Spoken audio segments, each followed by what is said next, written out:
Ձեր համար լավը, եթե ես չլներ ավելի վատ էր լինելու։ Դա նման մարդկանց է պատկանում այդ մտքերը։ Հետո չմոռանանք ամենաթարմ, ոնց ասում եք, տվյալներն են, ասենք ձեր գործընկերներ, լրագրողները հետաքրքրվել էին ազգային ժողովում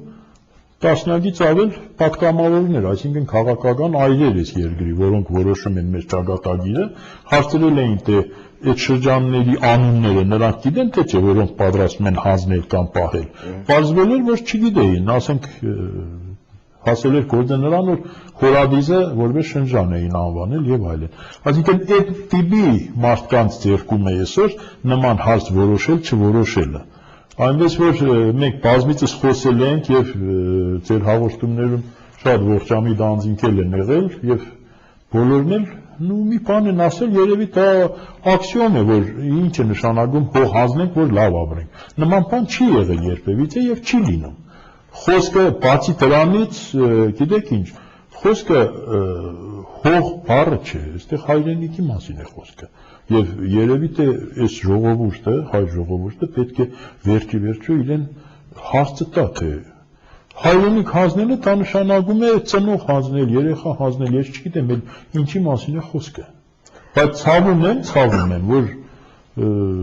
դրան համապատասխան ժողովրդի մեջ ինչ որ ընդվզում ասեմ, թե նույնիսկ թևածող, գոյություն ունեցող ինչ որ որոշակի մասաների տիրող միտք չկա գոյություն։ Պարոն Հասարյան, դուք շատ կատեգորիկ գնահատական տվեցիք, կատեգորիկ կարծիք հայտնեցիք։ Ես ուզում եմ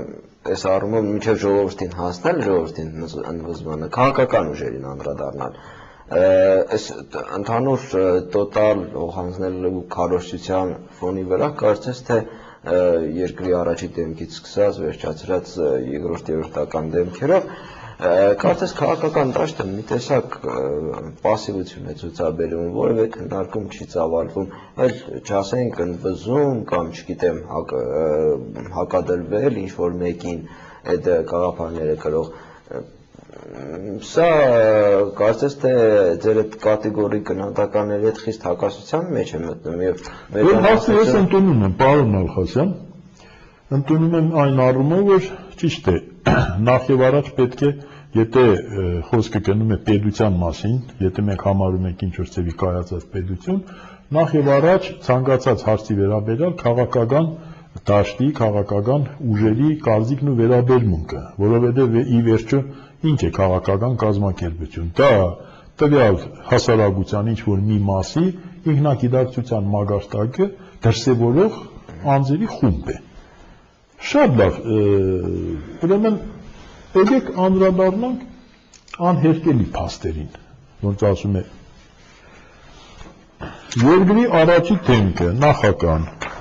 սիրիական Ալ-Վաթան, իդեպ Վաթան հայրենիք է, գիտեք, երևի թե ճակատագրի իրոնիա է, էլի հայրենիք թեստը վերցրել է հարցազրույց է ունեցել եւ մեր երկրի նախագահ Սերժ Սարգսյանն ինչ է ասում։ Անվտանգություն ամրապնդելու համար Ղարաբաղի շուրջ ձևավորվեց անվտանգության գոտի։ Ազատագրված տարածքները նա այդ ձևի անվանում, շատ լավ։ Այդպես հաճախ է լինում պատերազմների ժամանակ, բայց պատերազմը մեր նախընտրությունը չէր։ Ի հակառակ Ադրբեջանի պնդումների, այդ գոտին մեր կողմից ոչ բնագեցվում է եւ ոչ էլ շահագործվում է։ Երբ Ղարաբաղի ժողովուրդը ստանա իր ինքնորոշման իրավունքն իրագործելու իրական հնարավորություն եւ ստեղծվեն անվտանգության եւ զարգացման գործնական մեխանիզմներ, հայկական կողմի փողզիչում կարող է դիտվել Ղարաբաղի շուրջ գտնվող այդ շրջանների վերադարձը Ադրբեջանին։ Իհարկե պահպանելով Լեռնային Ղարաբաղն ու Հայաստանը կապող միջանցքը։ Ես բազմիցս հայտարարել եմ այդ մասին։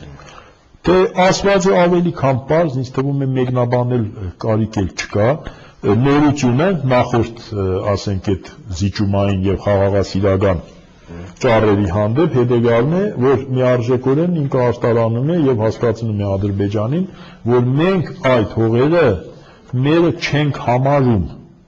Մինչ օրս նման բան չի հնչել, բայց ինքը ասում է, դուք սխալվում եք, մենք դա ոչիրացնում ենք, ոչ մի բան չենք անում, դա ձերն է, մենք ձեզ ենք տալու։ Եվ իշխանական էլիտայի տեսակետներ։ Շատ լավ, եւ դրանից հետո բնական է այլևս այստեղ Շարմազանովյան ընթերցումներ չկազմակերպենք, հասկանալի է, որ այս ամբողջը իշխող քաղաքական ուժը միշտ ներկայացրել է եւ ներկայացնելու է որպես միակ ճանապարհ դեպի հայ ժողովրդի փրկություն եւ բարօրություն։ Հիմա շատ լավ, սրան ինչ արձագանք է եղել։ Ինչ արձագանք է եղել։ Հայ ազգային կոնգրեսի արձագանքը իտեմս Սուրեն Սուրենյանցի կարկառուն կենտրից մեկն է, 3-րդական, 10-րդական ազնվորություն չէ։ Հայտնի կենտրը Վազգեն Սարգսյանի եղբոր կուսակցության, Արամ Զարենի Սարգսյանի կուսակցության քաղխորհրդի անդամ է։ Այսինքն, բոլոր ազատագրված տարածքները չեն կարող պահպանվել, բայց անշուշտ Ղարաբաղը պետք է ընդհանուր սահման ունենա Հայաստանի հետ։ Ահա, երկրի նախագահային երկրորդում է չափազանց արմատական ընդդիմադիր Սուրեն Սուրենյանցը։ Շայր, եթե հանգած հայ ազգային կոնգրեսը դեմ է, թող հանդես գար որոշակի ինչ-որ հայտարարությամբ, թե այդ մարդը արտահայտում է իր անձնական կարծիքը։ Բայց մենք երևի ավելի ռադիկալ, վատ առումով ռադիկալ կարծիքներ ենք լսել, եւ ըստ էության այդ հարցի մոդեցումների մեջ երկու կողմի, թե Սերժ Սարգսյանի, թե Հայ ազգային կոնգրեսի, ըստ էության ես անձամբ որևիցե տարբերություն չեմ տեսնում։ Հուշագրավ է նաև երրորդ կողմը, հայրենյաց պաշտպան կուսակցությունը, չէ, նման երկ կա, չէ։ Տեսեք ինչ է պատասխանում այս նախագահի այս արտահայտությանը։ Անգամ 1 միլիմետր զիջման խնդիրը պետք է լուծվի հանրաքվեի ճանապարհով, քանի որ այս հարցի տերը համայն հայ ժողովուրդն է։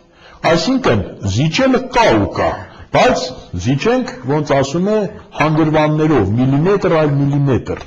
Եվ հենց այնպես չզիջենք, հանրաքվեով, որ այլևս երբևիցե